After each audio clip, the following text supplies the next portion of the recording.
Well-being, those concerns over her health, and the Sun on Sunday has that as well.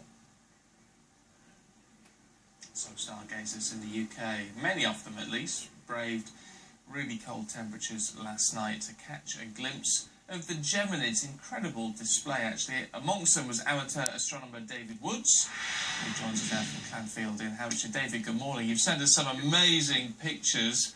What did you manage to glimpse last night? Oh, there's so much in the sky, but last night was one of the best nights of the year that we've certainly had, and probably right across most of the UK.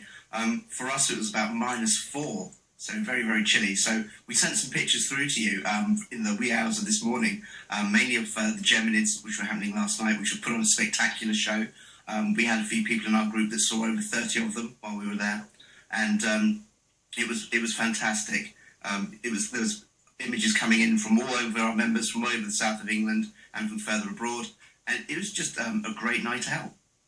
Because it was so cold and so clear last night, I mean, apart from the Geminids, it looks like, looking at your images, that you've actually managed to get a great view. I mean, such a sparkly night, a really great view of the stars.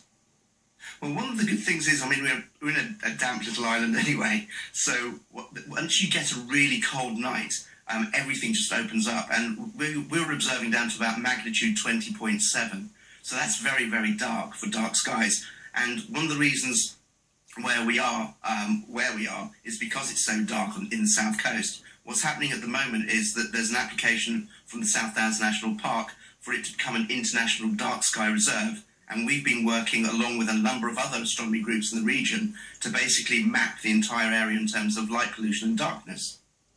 Which is great, because I know there's a dark skies region in Scotland that I've looked at before. So it'd be great to be able to preserve that for people to really get a glimpse, a proper glimpse into the heavens. But for you, David, when it comes to the Geminids, how exciting is it for you to actually, I mean, as many as you will have seen over the years, but to actually see these pieces of debris from the solar system, if you like, I mean, a glimpse back to the dawn of time, actually hitting our atmosphere and getting as close to it as we ever can do? I think it's getting more exciting for us now, because on the 10th of December in 2017, Phaethon 3200, Phaethon to be correct, is kind of like a rocky comet, very similar to the one that 67P, where Philae landed on last month. And this is about the same sort of size. It's about 2.5 meters in diameter. 2.5 miles in diameter. But what's happening is, in 2 years' time, it'll be travelling only 1.6 million miles away from us. So it's about 25 times the distance between us and the moon. So that's very close in astronomical terms. So what are you expecting to be able to see from that then, David? That's going to be a really good light show. And also, it means that for us as amateur astronomers, we'll get a chance of actually seeing something quite close up with just ordinary amateur telescopes, like some of the ones behind me. Fabulous. Love it. David, thank you very much. You'll need a cup of hot soup and a sleep, I should think now. Great to talk to you. Thank you very much.